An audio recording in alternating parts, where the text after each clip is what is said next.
run a vacuum secondary 780 CFM on this race car years ago, and we're going to talk about that on this video.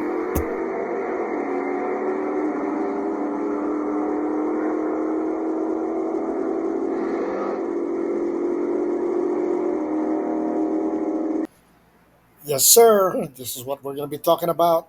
My 780 vacuum secondary that I ran on this car, and I'm going to try to explain some of the stuff that I have done. And yes, that's me at the Carburetor racetrack, and you can see the vacuum secondary on that carburetor. We'll be looking at the Holley carburetor, do-it-yourself mods on the choke housing, and some adjustments that a lot of people have completely missed through the years. I see it all the time. Morning, good day, good evening, wherever you're tuning from. Welcome again to my channel, Ben Alameda Racing. Glad to have you guys here watching, and hopefully we all learn from each other. Today we will touch bases on carburetors. I will point out some of the mistakes I've seen and the adjustments that I've observed that a lot of people are not really paying attention to, especially with the vacuum secondary Holley carburetors.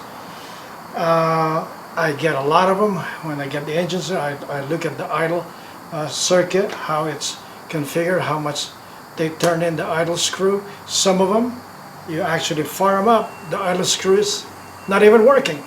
When you turn them in, it's supposed to choke out the fuel and the engine would stall out.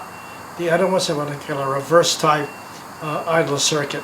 Now, that said, I would like to point out some of these issues, okay, and just the basic. I'm not going to go through rebuilding it correctly, all right. I'm just going to show some of the things I've seen and I've noticed. And a lot of guys out there, they are actually adjusting their carburetors and adjusting them incorrectly, all right. This is nothing new that I'm trying to show here. It's out there really. A lot of people are just not paying attention. Remember that last video where I said that I traveled all the way up north, driving 6.5 hours to supposedly fix an issue with an engine that I built, and everything was fine when I fired the engine up and they got it, they picked it up, but somehow somebody modified the carburetor and then the thing had no power. And as soon as I got there, guess what? The secondary wasn't working. So I will show how to check for this and how we know the secondary valve is opening up or throttle plates are opening up, because a lot of them, they go through the vacuum canister and they supposedly modify it or whatever, change the spring, whatever they've done. You see them making all these doggone mistakes. And when they do that, of course, the secondary won't come in, all right? And you're basically running a two-barrel. So we will touch bases on those. And also, one thing I gotta stress out there, okay? I've seen videos many times where somebody's got a 347 stroker or 302, and of course the best power they made was with a 950 carburetor. Great, I don't doubt it, on the dyno. But you try to run that 950 on a poor old 10-to-1 302 or 347 stroker, you're going to find out real quick it's going to bog down. It's not going to pull it. Not like if you're running like the so-called much vilified quadrajet, or they call it quadrajet. One thing with those, okay, they have basically not a double pumper. They have small primary throttle plates, and when the secondaries are kicked up, the bottom will open up, but there's an air valve up there, all right, that's adjustable. And that air valve is going to allow only air if the engine can take it. If there's not enough vacuum, all right, or depression within the manifold to yank open that air valve, you're not going to get any additional airflow out of that. It keeps you from bogging down. That's why when you have this thermoquads, Carter thermoquads also have an air valve. They're very responsive. I don't like them. I don't like the way they look. As far as track adjustments, nothing beats a Holley. But one thing I gotta give it to you, those doggone Quadrajet Carter thermoquads, they respond. Even on a small block, you got a what, 800 CFM quarter jets. They work fine on small blocks. They work real good on big blocks. Okay, so why is that? It's because the secondary air valve on a double pumper, once you floored it, all four opens up, and whether the engine can take it or not, guess what? All that throttle opening, sometimes port velocity within the manifold drops, and of course all through the engine. Just too much throttle opening, and you bog it down. I'll relate how this thing on this flow bench right here, why this is actually happening. All right. Now we're looking at the flow bench. This is a fixed capacity or lung capacity. It takes a certain amount of CFM. Notice what I'm gonna do.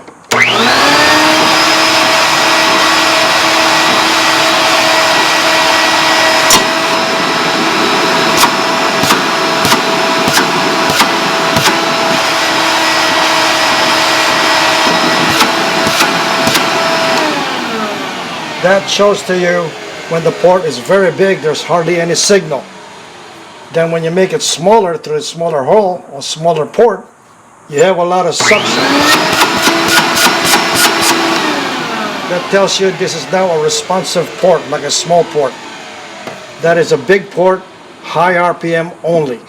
If this can turn a little bit more deeper with a bigger blower or hence more suction, it can pull that. Probably suck my hand in there. That's all. So that demonstration showed very, very clear that when the port is big, there's hardly any velocity.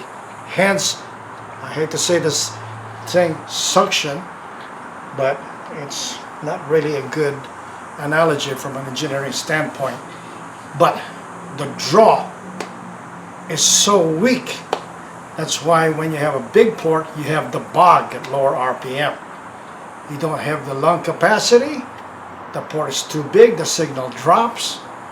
But when you restrict it a little bit, choke it down a bit, you see the velocity pick up. That's why when I see me put my finger in there, it starts to draw it in. It can pull the fuel from the venturi.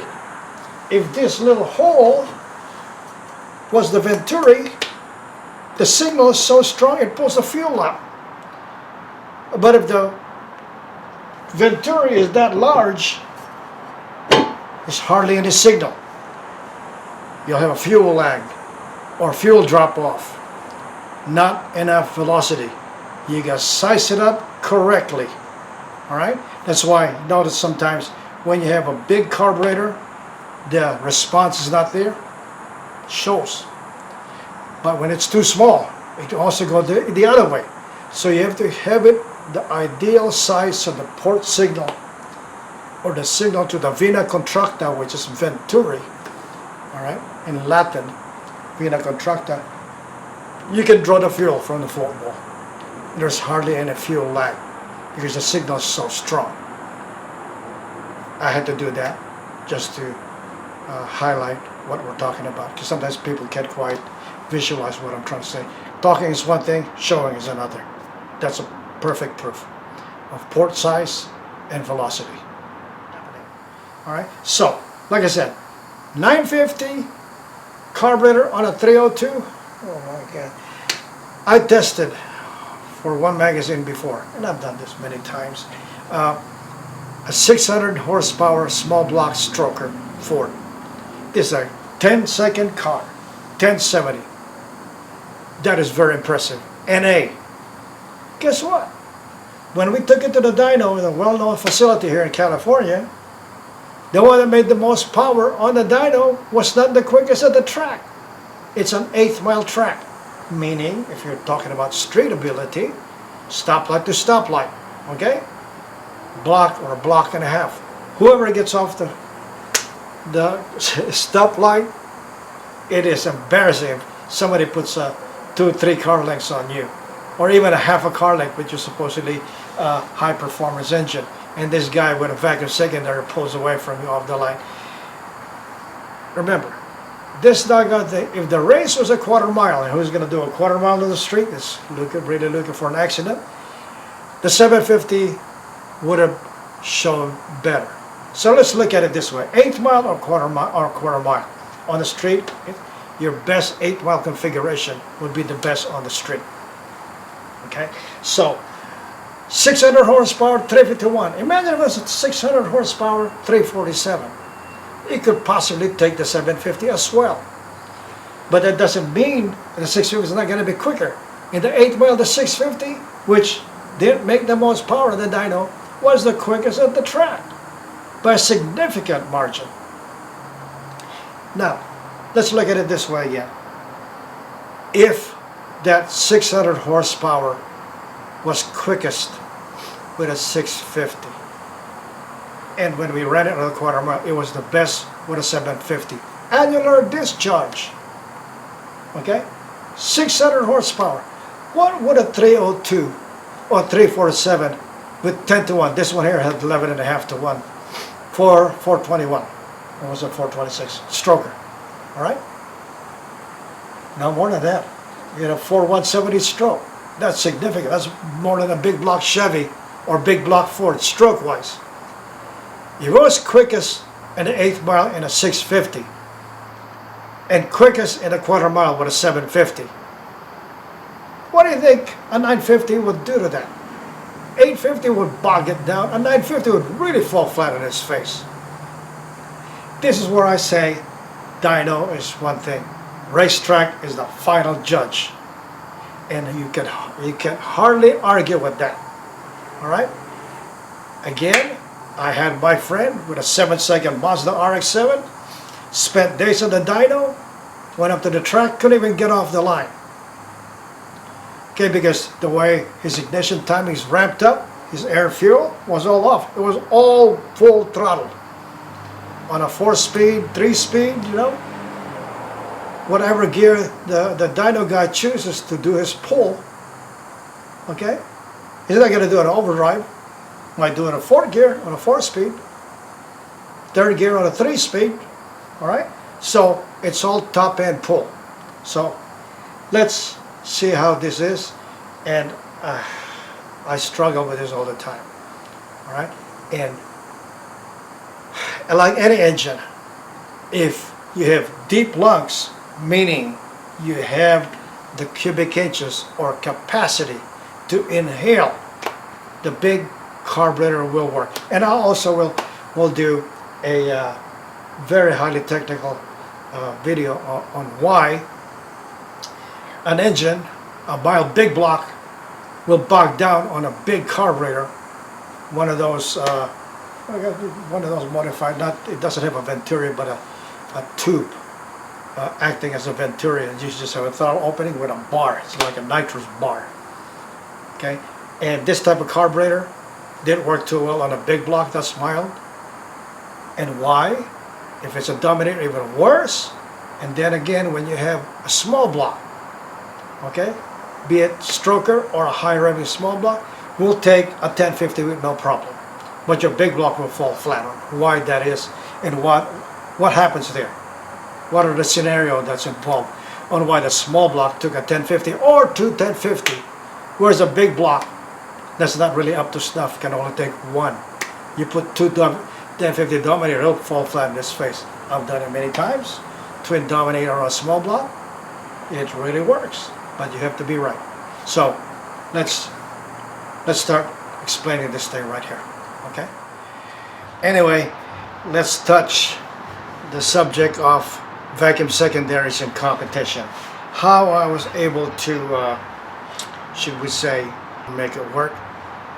In 1988, the new and upcoming Heads Up Racing, sponsored by mainly Muscle Car Review magazine, and they did a state-to-state race, pitting all factory cars.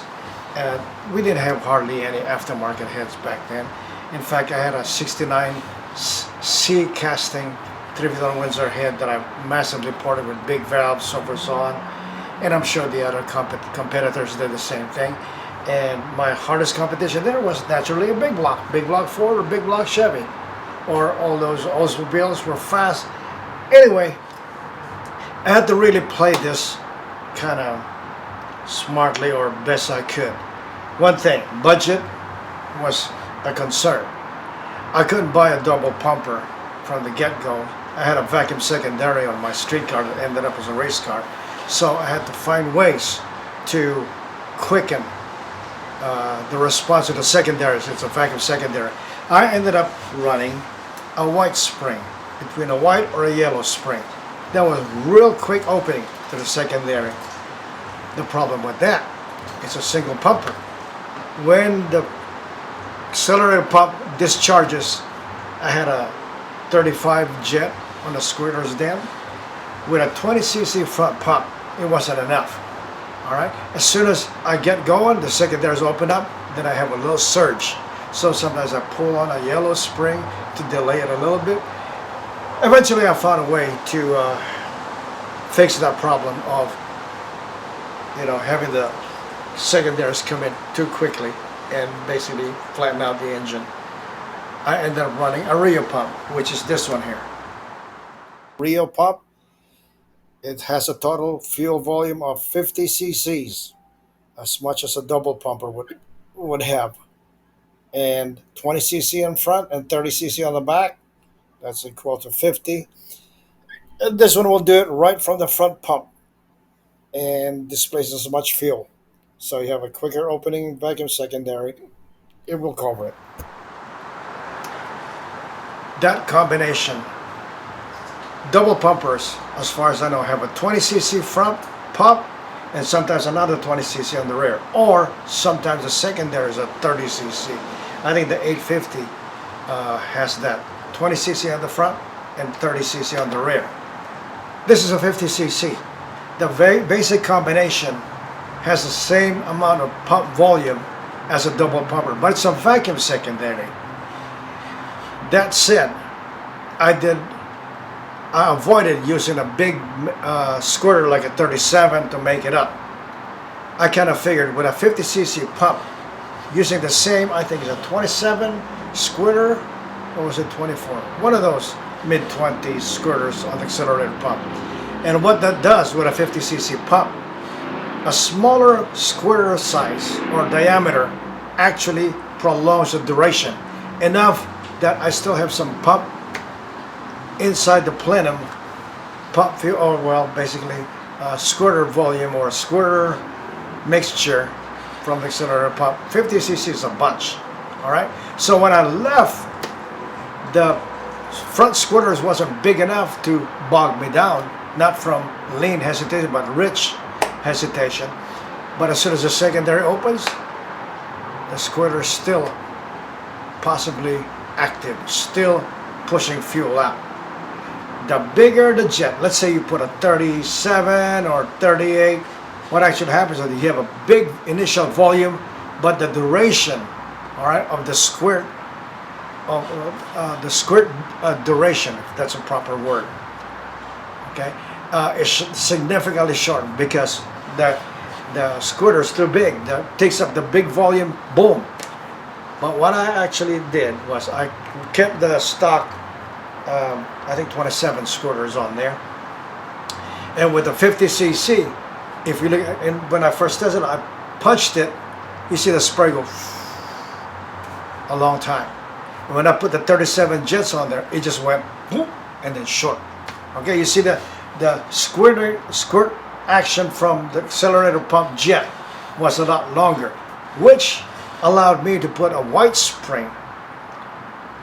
Okay, the white spring opened up almost instantaneously. That if you didn't have that accelerator pump, 50cc Rio pump like this one here, you'd feel it. They go wah, and then all right. So I got rid of that by running the 50cc pump. I couldn't hide it from the competition because you see this big lever arm on the front as opposed to standard carburetor, a Holley carburetor front pump's really tiny in the front. You see this big, massive, deep housing, and then the big arm. And then I also played with the eccentric. Okay, you have the yellow, you have the white, you have the black. I think the black is the richer ones. All right, it's got a harder push on the accelerator pump, you know, where it ramps up and triggers the arm to press on the spring and the lever arm. I use I think between the purple and the yellow. I think that's where I was. I was trying to remember here. This is 1988. So I was able to make it work, right, without hesitating. People are going, what spring are you running there? White? Oh, I can't get away with that. It'll surge on me. Well, yeah, because, you know, after your 20cc stock pump ran out of fuel from the pump housing there, you're done. It'll fall flat. But I was running the Rio pump, right? And some sharp guys see that and go, what kind of pump is that? That's massive. And I said, oh, yeah, then I'll say, yeah, I can't lie. Yeah, that's a Rio pump, R-E-O. And it works. Now, when I watched some of these dyno testing on the vacuum secondary, they noted that the 750 vacuum secondary was a little bit down on power as opposed to the double pumpers and all that. I agree, it could possibly down on power. Why is that? Well, there is a big chance that if it's a stock spring in there, I think it's a plain stainless collar, all right, it probably opens up late, very late, 4,000, 4,500. If your engine's able to pull that vacuum once you accelerate it, then it'll probably show a similar horsepower, because the venturi and the throttle plates is the same with a 750, when a 750 as well. And if it's not opening up all the way, of course they say, well, right here at 5,000 RPM or 45, there's a little dip in power stuff. Well, they didn't point the possibility that the throttle, the front primary, of course, is floored. You're a direct linkage, you're floored all the way. But the secondary is probably halfway, 3/4 away. We don't know. So it could possibly be that. The throttle plate isn't really straight, 100% open like the front. Of course, you're going to have distribution problem. The back ones there, yes, they'll probably lean out, won't get as same amount of fuel. Of course, you'll see a dip in power because all are not happy. The ones on the back with the vacuum secondary is not getting a fair share of fuel allotment around the plenum. But when you have a yellow or a white spring, well, I bet you, I think somewhere around 25 or 3,000 RPM is all the way wide open already. So when somebody has, well, when I competed with at that time, my car would always leave the line fast. Why is that? Because my engine's not really that powerful. I was on a nitrous plate system provided to me by Dale Vaznagin and Mike Termas back then, when they were really relatively unknown in the industry. And I was one of their guinea pigs that I was trying out, and I found out then that lots of duration kind of dampened the low speed torque. Whereas before, I see a lot of guys hold off on the nitrous before they push it, and they blow the tires. But with a big camshaft duration wise on my engine, I was able to punch it off the line and hook. Okay, so I clamped my springs on the front and extended my traction bar past the eye of the leaf spring. All right. In fact, this car was featured in the Carcraft, what do you call that, Strip Smarts, and that was the guy Tim Birdsall was the author. He was chasing me all over the place, trying to figure out what race I was going to be in next, because he didn't know my phone number then. Remember, we didn't have no cell phones back then. Trying to get a hold of everybody, it's kind of tough. Eventually he caught me, what was I, Carlsbad or someplace, so he interviewed me and did a segment on Carcraft magazine called Strip Smarts. Those were the hard-running race cars that was notable, and they wanted to showcase and tell a story on how you were doing. And I was there, and 1989 when it finally came out. Yeah, 1989. In fact, September of 1989, Carcraft magazine. I remember that because it was my son's birthday. So let's go back. One thing with, you could also have the possibility that you have an engine with a 650 double pumper, a mild engine, and then a 750 double pumper. Try it on the same engine, and the 750 will probably be slower. Why is that? Because the milder engine doesn't have enough lung capacity and RPM to yank open the secondaries. You will have a tough time. But the smaller Venturi, guess what? It has a stronger signal pull on the carburetor, meaning it's able to draw it a lot better. Say, suction or vacuum. And remember, on a vacuum secondary, one of the primary Venturi, I think it's the right side, passenger side, has an orifice that is directed towards the vacuum canister of the secondary, and that's where it senses the fast signal airflow coming through the Venturi and yanks and opens up the secondary. Okay. It's able to pull the secondary quicker and fuller, or much fuller than a 750, because it's a mild engine. Okay, so the one bad thing about a vacuum secondary, if your engine's not strong enough to pull the secondary, it will not open up. Okay, and that's the key, is that if you had a 650, the signal across the Venturi is a lot stronger. Booster signal is a proper word. Sorry, man, I'm cooking here. The booster signal across the Venturi is so much more stronger. And right there is a reference hole going to the secondary vacuum canister or vacuum diaphragm. And it's able to pull. So when somebody says to you, oh, we had a 750 on a Smile Chevy or Ford, it was slower than when we had the 650. Of course, because you could pull the 750 open fast enough. All right, but when you do my technique, meaning you put in, oh man, nice breeze, you put in a yellow spring or a white spring with a 50cc pump, now you're able to pull that a lot earlier, then you will have a good strong lead. My car left the line very hard, and people are always going, man, that thing's got a vacuum secondary, it's leaving the line hard, like I was a quadrijet or a thermoquad. Basically, that's where I was at. I needed to leave the line. And when you think about it, the booster signal is so strong. On a 4-barrel double pumper, once you mash the pedal, there's a linkage here, I think 75% or 50%. The secondary opens the same amount. If your engine is not able to pull that or strong signal through the Venturi, guess what? Your booster signal is a lot slower. You're not going to pull the fuel effectively, and really you're going to suffer, because now your booster signal is a lot less and the engine's not going to respond. So this is going to be a fuel problem. Okay, when you have a double pumper on a mild engine, when that all 4 throttle plates are opened up, guess what? It creates that situation where the booster signal is weakened to a certain point where the car surges off the line. But with like a thermoquad with a primary small and humongous secondary with an air valve, the booster signal is very strong. When you mash the pedal, boom, it takes off.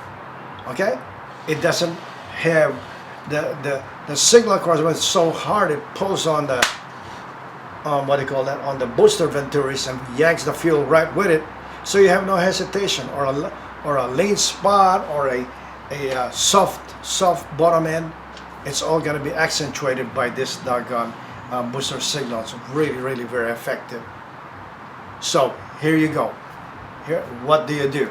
And that's what I was able to accomplish.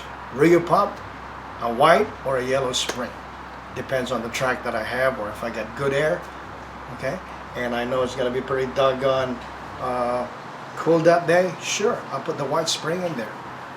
Okay, as long as I got good traction, I'll do it. Otherwise, if it's kind of shaky on the racetrack, off the line and all that, I delay it a little bit so I don't overwhelm my slicks. In the same context, I've noticed this on many fuel injected cars. Now this off base with the throttle body. when we're talking about carburetor, but just as a afterthought, like, talk about racing stuff. One day, my BMW's got a 6-cylinder in it, Z4. It's got a inline 6, pretty big engine for such a small car. And I said to my buddy, you know what? I'm gonna take off this. I want to buy a K&N filter, and I wanted to see if it's free flow. I wanted to see how much power I have. And I went to the hood, popped it up, took off the air filter, went around my block here. I got a pretty wide street. I got like a 4-lane street here, more like a freeway or a highway. And I mashed the pedal, and I had this surge a little bit, then it picked up. It was like soft, and then it picked up. All right. I go, well, my buddy goes, well, how was that? I go, well, it felt stronger only on top end, but my low end really got real soft. Anyway, so finally, I bought a K&N filter, cleaned everything up there, the housing, popped it in, and as soon as it go out the same day, almost same conditions and everything, I mashed the gas, freaking blazed the tires. I go, oh, okay, then I hear this. Now I hear the suction, all right, the drawing of the intake. I could hear it from inside the car. And I go, okay, snap second gear, brake the tires. And I go, oh, wait a minute here. What happened? And I'm looking at the Master, just like the Pro-Am, when we have the Mustangs. When the the mass air sensor, when the mass air sensor is big and wide open, right? There's a little hole there with the heated wire that samples the air coming in. When it's wide open, you have gradients of flow all around just like a intake port. You have certain areas are flowing more than the other areas. From what I can gather, I think the sampling tube or the heated wire couldn't get an accurate amount of fuel reading or airflow reading, not fuel reading, airflow reading. That's why it's not able to precisely meter the air-fuel ratio on my Mustang back then, or like this particular one, my BMW Z4. So when I mashed it, it was soft because it wasn't really ideal. By the time I put the K&N filter, okay, the mesh, it has a tendency to basically keep everything in uniform while it's drawing it through the filter element. Okay, there's no big amount of air column here, gradients of flow. The air filter itself keeps it laminar and in a more uniform column. And from what I see there, the air master sensor, the mass air sensor is able to sample the airstream correctly. Because remember, they're designed to run with a filter on there. But the problem is the stock filter is somewhat restrictive. Okay, I have a paper element and then a foam on top of that. Not good. But here the K&N is more like free flowing. It's able to pull in the air through the sampling tube or the heated wire and give it a more accurate reading. That's why when I mash it above idle, I was blowing the tires. I go, oh, okay. It is just, now I got power. I was happy. I paid $75 for it. I think it was worth it. All right. So if I compare that to take it off the K&N and run the mass air meter wide open, it will not do the thing. It will not meter correctly, and that's why I don't have the response. Okay. Besides also being too open, just like we have all four open up right now. And also, so that's what I've experienced, just a side note. Now, on this configuration, on my 750, actually it's a 780. The 750 has got straight leg booster, the 780 has got a down leg configuration. Big difference between the two, there's 30 CFM more. Okay, the 3310 old style 780, when you look at it, it's got a down leg booster. I'm gonna do a little do it yourself here. Okay, at the shop that I did. I had to mimic what I did. Oh my God! In 1980, 82, 84, when I first did it, cut off the choke housing on my 780 3310 series number, and we will show that coming up here. Also, when I finally did that, as well as when the choke housing is finally cut, and you use one of those Moroso with that lower air filter configuration. It's a low, what do you call that? Low air filter, so that you clear your hood, but it's low. But it has a radius plate that goes to the carburetor. All right, and when the choke housing is cut off, it really helps it. That's why when you run a K&N filter with the radius lower housing, my God, it really picked up. I mean, just like the airflow, just like the mass airflow, it reacted the same way. It was really, I had a strong signal and everything. And remember, air filters, yep, they tend to make the flow laminar. When you do it on flow bench, you could pretty much hear it. You heard that, but you put a filter on there. Let's say you're flowing a velocity stack. You put the filter on there. You hear the go. It's more constant. It's more laminar. Okay, so they put everything in the same amount. You don't have this pulling, turbulent pulling, and an air filter tend to just basically shear the air column and break them into little pieces, if that's the proper description, and it's able to go in there on a more laminar flow and easier to control, and you don't have the buffeting, turbulence, and all that. An air filter can and will do that. All right, to the inlet of your throttle body or your master sensor, or basically it's a flow straightener. Okay, and I feel that serves a purpose, especially if it's a no restriction K&N type filter. Anyway, I think, I don't know for sure, I see some offshore air filters out there. I think their element is just like, okay, but I think the K&N is like this, right? It doesn't travel straight, but it does this, so it's able to catch more of the contaminants, or the dust and the sand and all the kind of dirty air into your filter, because they're this way. They're not straight in, okay, or this way. I think I have to confirm that. Well, that's what I heard a long time ago, that their filter is staggered, so they go this way. All right. It's a more cleaner way of catching the entrapments. But anyway, let's start now and look at what I did with the metering adjustments on this throttle plate that people miss, and also I'll talk about what to look for on these carburetors, and also eventually on how we cut the choke housing and try to get some more airflow. Okay, guys? First order of business is that I just want to point something important here. Just about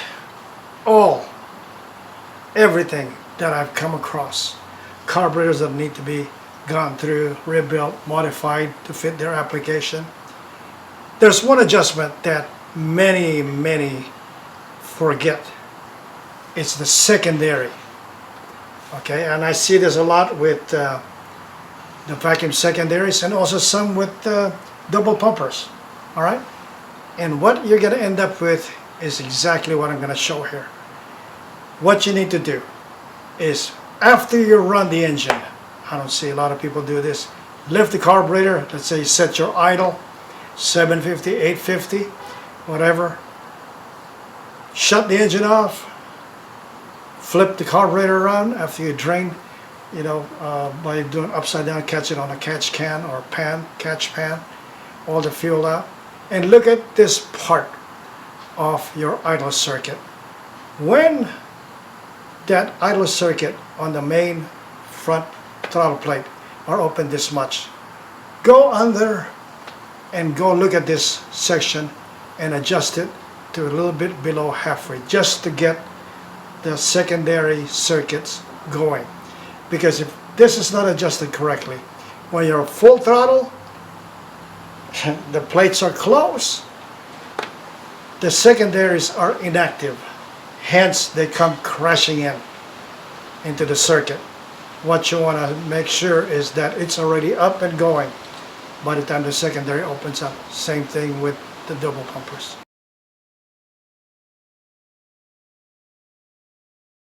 When we turn it upside down, that screw is right there. Alright? In order to access to it, you need to take the carburetor off and flip it upside down so you can access it right there. Okay? Or if you have a small screwdriver, you can fit in there. But the problem is you don't know how much of the slot you've opened up. Might be more than the front one. Alright? So take note of that. Okay, I have 3 carburetors here. That is from customers. And I'm gonna have to do some modification. Look at the idle slot there is exposed. And over here,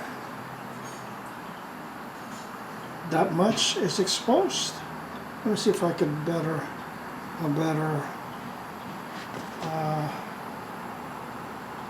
right there you can see. And then this last one here, you can see right there. Alright? You can see it right there. Now let's flip the suckers around and look at the secondary. If they're adjusted, then look at here. 0. The secondary isn't even running. The circuit is dead. And over here as well. Now, if this was adjusted, like this first one was showing a little bit, this one should have been adjusted this way. See that slot right there showing up? Whatever is in the front, you take a little bit half and put it on the secondary by using the screwdriver right here. Alright? By using the screw, turn this little screw in order to expose that. Alright? This one here has that much exposure. Alright? Take that, reduce that on this particular carb, back it up, alright? And take the plate, take that about, turn that screw to half of the slot distance, and then you put that over here. About that much. Okay? About that much. A little half from the front one. Therefore, the thing will not crash in. The same thing here. Just got to turn that until you see the slot get exposed right there. Alright? Right there. You see it right there? That slot right there in the middle has to be exposed. These 3 were not adjusted. Look at this carburetor. It's got a secondary adjustment. It looks way different. The other Series 750s or 650s have the traditional that looks like the front adjusting screw. This one is tiny. And we'll talk about this a little bit more coming up. How to turn your carburetor from this to this one here. I will be sharing how I modified this real quick, dirty modification to gain more airflow. And it should be fun. This is how I did it years ago. Make sure you tape off the body of the carburetor to keep it from getting damaged when you clamp it down on the vise. That is very important. Or if you have any aluminum jaws that'll hook up to the main body there, to the clamp side, use that better. Now use a sharp hacksaw and keep the blade tight and don't put any weight on it while you're cutting. After you broke off the ends right there, you just lift this up. Voila. Alright? Now we start. Make sure you're flat and straight. Don't lean on it. Just let the blade cut through the casting, and then watch the center part right there. All right, you're gonna have to do it the same time. All right, right there.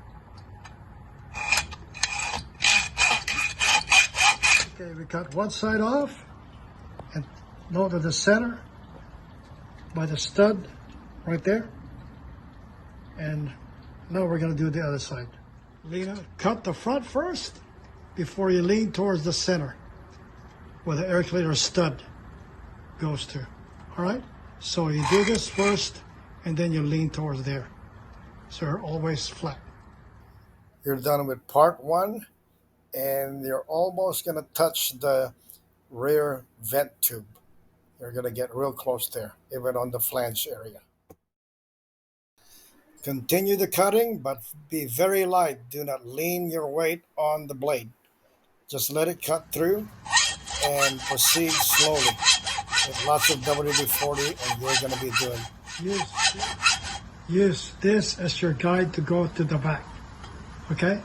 By digging in deeper on the front, you're going to guide the back one, so it'll be square. All right? So cut. There you go. Looking good? Now let's see. How do you think? It's time to clean it up. Okay? It's a low bar carburetor modification. You're gonna hit this part, no big deal. You can just file this off. Air cleaner edge is still there, so you're still okay. Watch what happens next.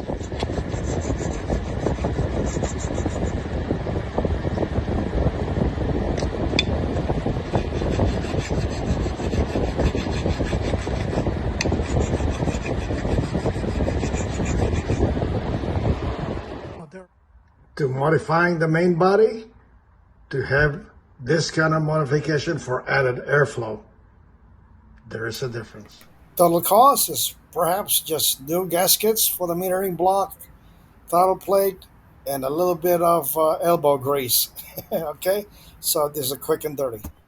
You're looking at a Moroso-like copy of an air filter assembly. What is important when you do these modifications, you use this kind of an air pan. The bottom piece of this air filter housing is the most important part. You notice it's contoured, more arrowed, and when you cut the choke housing, and then you have this nice radius coming into the carburetor, it really helps pick up flow and power.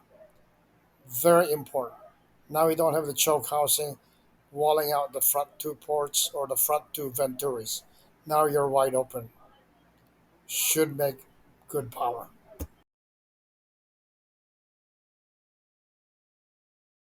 This is the straight leg booster for the 750, and now we're going to look at the down leg booster for more. This is the down leg booster. See how it's pointed down instead of a straight leg booster? Big difference. There's 30 CFM hiding in there. This is the 80803 HP carburetor. This is my choice. All the HP carburetors are really good from 650 on up. So consider this. It's got down leg boosters and a secondary adjustment screw. It's not hidden like the old days. And of course, my choice, annular discharge venturis. Note how big that thing is. As long as it doesn't get the airflow of the same CFM, it's going to have a superior mixing qualities to it. Okay, last but not least, two carburetors with a metering plate. Excuse me. The metering plate looks exactly like this. It's very thin on the back of your Holley. They're held up or held in there by clutch screws. Take note. Excuse me. This is a metering block. This is so much easier to tune because of the metering block. So I have this kind of carburetor. I basically modify them and buy a kit from Holley to put a metering block. This is the conversion kit from Holley. Just look at the part number of series carburetor you have, CFM, and check for compatibility. And now you can use regular jets like you would on the front. Don't have to have any special plate. It's just too much of a trouble. Holley to put a metering block on the secondary, so you can use the jets in the front. There's a similar ones on the rear. Just a number. is the difference. But screw in tight. This one here, metering plate, what a hassle. Trying to sort them out through your toolboxes is a bummer. Now, the only difference is when you block off the power valve, okay, if you're only running power valve in the front, when you block off the back power valve, you got to go up on your mains 3 to 4 jet sizes. So if you had 75, 76, go up to 79, 80. Therefore, you're still corrected correctly. All right, you're still jetted correctly. And do the reverse if you put the power valve or remove the power valve. All right, so that's it right there. Very simple. Get them, order that to convert the metering block type by getting the metering kit from Holley. Okay, so this is how you check the secondary on this Holleys. What you do is that warm up your engine, blip the throttle, and what you're gonna do is close this up with a rag, or if you have a choke housing, do this and floor it. When you floor it, there's a port here on the primary venturi through this canister, and you'll see this lift up. Okay, it'll lift up. So don't close it all the way because you'll choke it and go full rich. So, or you have a rag, I don't have a rag here, just go like this partially and floor it. Okay, wham, wham, wham, wham, and then cover it, floor it, and then you'll see the secondary open up. You can see it from this side, or if you have a buddy, tell him to see if he sees this lift up. All right, but you gotta close this up either with a rag, or I usually use a choke housing like this, or when you have a modified carburetor, I just put a rag and I floor it and watch it open up. But if it's not sealed up, it will not do that. It won't pull the secondaries open. That's the only way you can check it. All right? Okay. Again, from this view, once you cover it, you're revving it up like that, and once you cover it up or close it, when you floor it, and you'll see this plate here open up. That one there. All right? That'll open up. Whoa! Now you know your secondaries are working. Okay, that's it.